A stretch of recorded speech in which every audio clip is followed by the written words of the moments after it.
The second is the captive or production plantations, that is the agroforestry. This is absolutely commercial forestry which is developed to fulfill the needs of the various forest based industries requiring the large quantities of the raw materials. So, this captive or the production plantations or agroforestry is such type of the commercial forestry which is developed to fulfill the needs of the industrial fulfill the needs of the various forest based industrial area industries by requiring or providing large quantities of the raw materials. So the captive plantation is done on the fallow land which is not being used for agriculture, mostly on free grazing lands. A part of this plantation is used to produce the fodder for cattle. So only a part of this agroforestry is used to produce the fodder for the cattle.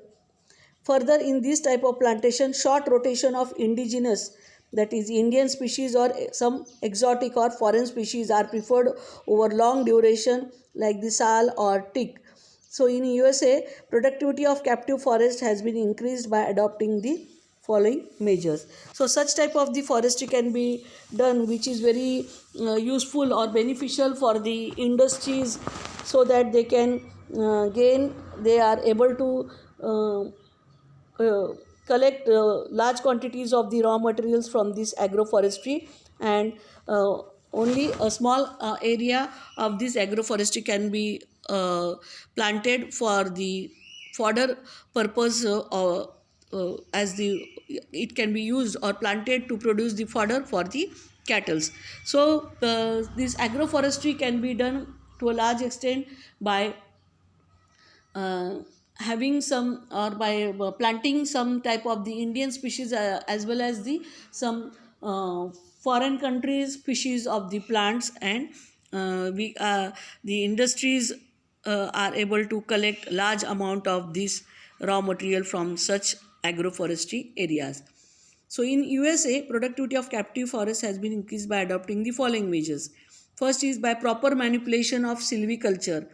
The theory and practice of controlling the establishment, composition, and growth of stands of trees for any of the goods and benefits that they may be called upon to produce, and nutritional requirements such as the use of fertilizers, irrigation, bacterial and mycorrhizal inoculations. Second, by management of the diseases and the pest. First is that the proper manipulation of silviculture, that is the theory and practice of controlling the establishment of such agroforestry areas, its composition and the growth of stands of trees for any of the goods and the benefits that they may called upon. That is, in short, we can say that to take care of the such type of the plants in the agroforestry areas so that they can produce a good yield of the uh, food or the fodder or fiber, we can say, or the wood for the industrial areas, along with their nutritional requirements by using the use of fertilizers or irrigation by bacterial and mycorrhizal inoculations. Then second is that by in management of diseases and pests.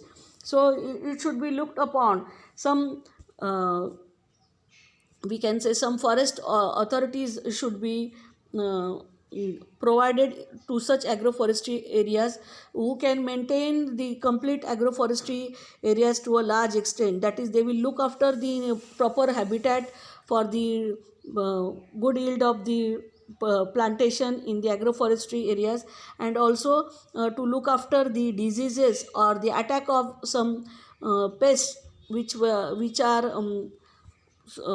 which are proving to be destroying the forest or the land areas to a great forest, or we can say the plantation of the forest to a great extent. So the management of the diseases of the plants and also the pests which are attacking the this on these plants, so that the poor yield of the crop or the plants can be avoided to a great extent by management of the diseases and the pests.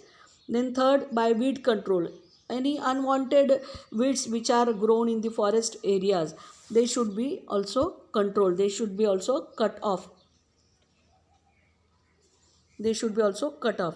Then the fourth is adoption of advanced techniques in forest tree breeding for superior genetic strains.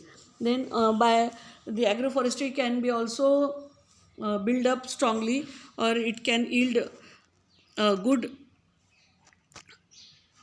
we can say good level of plantation by adopting some advanced techniques in the forestry breeding, by breeding the forestry for getting the superior genetic strains. And lastly, the skillful use of the tissue culture and cloning methods. So again, by breeding or by advanced technique like breeding or tissue culture and by cloning methods, this agroforestry can increase, or through this agroforestry we are able to increase large number of the different varieties of the plant species. So there are few more measures for the conservation forestry. Following strategy can be adopted to prevent further depletion of tree cover in the conservation forest. First is extraction of timber should not interfere with the watershed protection. So the timber, cutting of the timber or the huge trees to get the timber, it should not interfere with the watershed protection. Tree felling should be matched with tree planting programs. So whichever amount of the trees they are cut for the timber purpose, they should be matched with the tree planting programs itself also. That is the same, when the trees are cut for timber purpose, they should be matched with some new tree planting programs. The use of firewood should be discouraged. That is, when the trees are cut for timber purpose, then they can be removed, and again in the same place new tree plantation can be done. So such type of the tree planting programs are is one of the important measure for the conservation of forestry. Then second, by the use of firewood should be discouraged to reduce pressure on more valuable natural forest. Other sources of energy such as biogas, solar energy, etc., they have to be provided to supplement practices.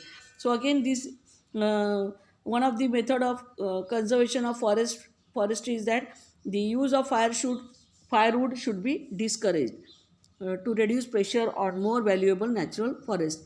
And other sources of energy such as the biogas or solar energy can be provided to supplement these practices. Then third, a better understanding should be developed between the persons who manage and those utilizing trees. Thus, there is a growing need for creating a new cadre of forest managers and barefoot foresters committed to conservation. Involvement of rural or tribal people in forestry programs, that is a better method of conserving the forest, is to manage those utilizing trees, that there is a growing need for creating a new cadre of forest managers. That is, some forest authorities should be, or the forest managers should be appointed, or some barefoot foresters to committed, they should be uh, arranged for committing the conservation of these forest areas. Then the involvement of, by literating the nearby villages, rural or the tribal people in the forest programs, and and educating them with the benefits of the forest, why the forest should be conserved. So this we can do it in a large extent in order to conserve the forest.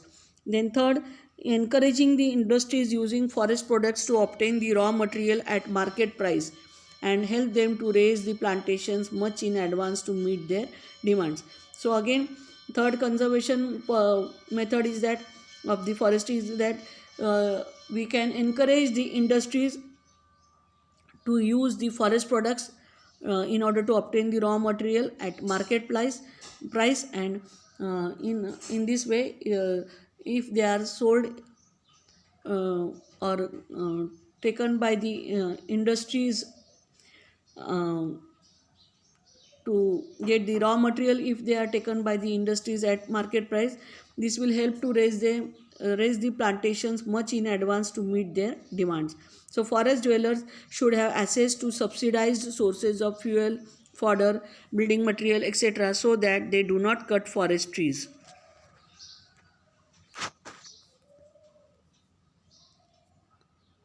Then, a ban or freeze, that is, moratorium of 15 to 20 years should be imposed on commercial tree fellings in fragile areas of Himalayas and other hilly areas. So, these forestry areas should be totally banned